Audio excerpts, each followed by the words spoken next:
Supreme કોર્ટને વકફ માટે આટલી બધી હમદર્દી કેમ? સુપ્રીમની ઘટના તો સાંભળો। 2021 में मैंने वक्फ एक्ट को चैलेंज किया था। उस समय सुप्रीम कोर्ट ने हमसे पूछा था कि आपकी कितनी ज़मीन पे वक्फ बोर्ड ने कब्जा कर लिया। मैंने सुप्रीम कोर्ट को कहा था कि ये कोई पर्सनल इंटरेस्ट लिटिगेशन नहीं है, ये पब्लिक इंटरेस्ट लिटिगेशन है। यहाँ हमारे ज़मीन पे कब्जा होने का मतलब नहीं है, पूरे देश में वक्फ बोर्ड ज़मीन कब्जा कर रहा है। और मैं उस समय मुझे जो जानकारी थी कि भारत में 10 लाख एकड़ ज़मीन पे वक्फ बोर्ड ने कब्जा किया हुआ है।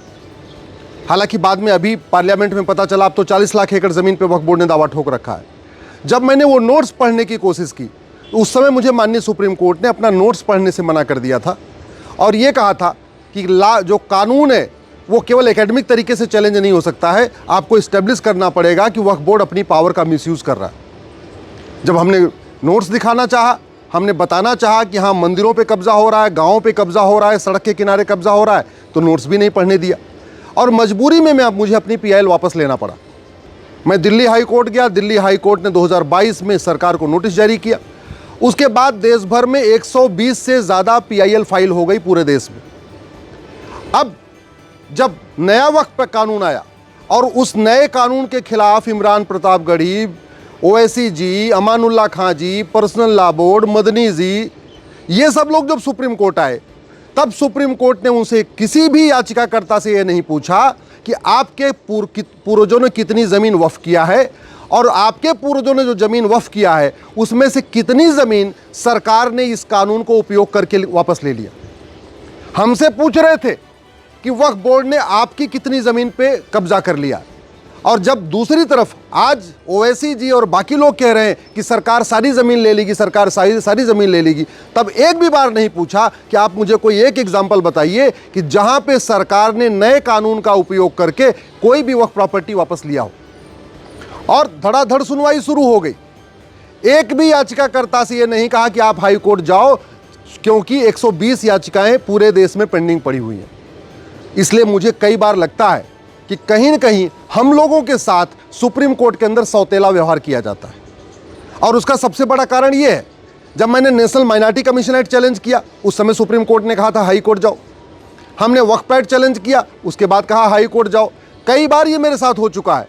मैं यहाँ कानून चैलेंज करता हूँ, कहते हैं आप हाई कोर्ट चले जाओ, कानून तो हाई कोर्ट में भी चैलेंज कर सकते हैं। लेकिन वहीं दूसरी तरफ यहाँ पे 70 से ज़्यादा याचिकाएँ आ गई, उस पर सुनवाई भी हो गई, कानून को स्टे करने की मांग हुई, अब उस पर भी सुनवाई हो रही है, आगे भी सुनवाई होगी, सरकार से जवाब भी मांगा जा रहा है। और एक इसमें पूरे डिस्कशन में एक सबसे बड़ी दुर्भाग्यपूर्ण बात ये रही कि वक्फ बोर्ड को हिंदू बोर्ड के साथ तुलना की जा रही है, जबकि हिंदू बोर्ड के पास वो अधिकारी नहीं है जो वक्फ बोर्ड के पास है। पुराने वाले कानून तो छोड़िए, जो नया संशोधित कानून आया है उसमें भी जितना पावर वक्फ बोर्ड को है उतना पावर किसी भी हिंदू बोर्ड को नहीं है। हिंदू बोर्ड के पास तो मंदिर चलाने के लिए पैसा भी नहीं है। सच्चाई तो यह है कि जो चढ़ावा आता है मंदिरों में वो हिंदू बोर्ड नहीं लेता, वो सरकार लेती है। वहीं दूसरी तरफ वक्फ बोर्ड के पास पूरी की पूरी जो मस्जिद है, जो चर्च है, जो मस्जिद है उसको चलाने का भी पूरा उनके पास अधिकार है। दूसरा, वहाँ जो चढ़ावा आता है वो भी पूरा लेते हैं और प्रॉपर्टी का भी राइट है। किसी भी हिंदू बोर्ड के पास कोई प्रॉपर्टी राइट नहीं है। लेकिन माननीय सुप्रीम कोर्ट के जज दोनों की तुलना एक साथ करते आ रहे हैं। हिंदू बोर्ड, आज तक हिंदू बोर्ड ने किसी भी मुस्लिम की ज़मीन पे नोटिस भेज के उस पर अपना दावा नहीं ठोका, लेकिन दूसरी तरफ वक्फ बोर्ड ने हिंदुओं की ज़मीनों पे नोटिस भेज के कब्जा कर लिया। आज तक किसी भी हिंदू बोर्ड ने ये नहीं कहा कि ये ज़मीनें, जो मस्जिद है, जो बाकी चीज़ें ये हमारी हैं। वहीं दूसरी तरफ तमिलनाडु के 1500-2000 साल पुराने मंदिरों पर वक्फ बोर्ड ने दावा ठोक दिया। तो दोनों की तुलना करना ही अपने आप में गलत है, लेकिन तुलना हो रही है। सीधे सीधे हिंदू बोर्ड से पूछ रहे हैं कि अच्छा आप इसमें मुस्लिम को रख सकते हैं क्या? वक्फ बोर्ड के बारे में अगर दो आदमी बाहर से आ रहे हैं तो कम से कम ये भी तो देखना चाहिए कि हिंदू बोर्ड और वक्फ बोर्ड में कितना अंतर है। यहाँ तुलना आम और बबूल की हो रही है, यहाँ तुलना आम और इमली की हो रही है। दोनों में बिल्कुल डिफरेंस है। और जो सबसे बड़ी दुख की बात यह है कि ये जो कहा जा रहा है कि जो 150 साल 200 साल पुरानी जो मस्जिद बनी है उसका कागज़ कहाँ से आएगा? अरे हजारों साल पहले भगवान श्री राम भगवान श्री राम का जहाँ जन्म हुआ उसका कागज अगर मांगा जा सकता है तो 150-200 साल पुराने मस्जिद का कागज नहीं मांगा जा सकता है क्या? ट्रस्ट एक्ट तो अंग्रेजों के ज़माने से चल रहा है, सोसाइटी रजिस्ट्रेशन एक्ट अंग्रेजों के ज़माने से चल रहा है, सिविल प्रोसीजर कोड अंग्रेजों के ज़माने से चल रहा है। और जितने हिंदू, जैन, बौद्ध, सिख कोई भी दान कर रहे थे तो वो बाकायदा रजिस्ट्रेशन करा रहे थे, चाहे वो अग्रवाल धर्मशाला बन रही थी, चाहे मारवाड़ी धर्मशाला बन रही थी, चाहे जैन धर्मशाला बन रही थी, चाहे बिरला मंदिर बन रहा था। ये सब आज से नहीं बन रहा है, अरे अंग्रेज़ों के ज़माने के पहले से बन रहा है और सब लोग प्रॉपर रजिस्ट्रेशन करा रहे थे। तो मुस्लिम क्यों नहीं करा रहे थे? ये सारा का सारा छूट केवल मुस्लिम्स के लिए रहेगा क्या? और अगर आज की डेट में अगर मुस्लिम्स को छूट दिया जा रहा है वक्फ बाई यूज़र का कि भाई ठीक है जहां आप यूज़ कर रहे थे वक्फ बाई यूज़र हो गया, तो फिर दान बाई यूज़र क्यों नहीं होना चाहिए? चैरिटी बाई यूज़र क्यों नहीं होना चाहिए? हिंदुओं के लिए मंदिर बाई यूज़र क्यों नहीं होना चाहिए? अगर हम कहीं पे भी 100 साल 50 साल से पूजा कर रहे हैं तो हमसे फिर कागज़ क्यों मांगा जाता है? क्या काशी का जो विवाद है वो बिना कागज़ के हल होगा क्या? मथुरा, भद्रकाली, भोजशाला, अटाला का विवाद केवल मंदिर बाई यूज़र के आधार पे होगा या कागज़ देख के होगा? मैं आशा करता हूं कि माननीय सुप्रीम कोर्ट जब हिंदू बोर्ड और वक्फ बोर्ड की तुलना करेगा तो कम से कम ये ध्यान रखेगा कि दोनों के अधिकारों में ज़मीन आसमान का अंतर है, दोनों की पावर में ज़मीन आसमान का अंतर है। और चलो हिंदुओं के पास बोर्ड तो है, हिंदुओं के पास ट्रिब्यूनल कहाँ है?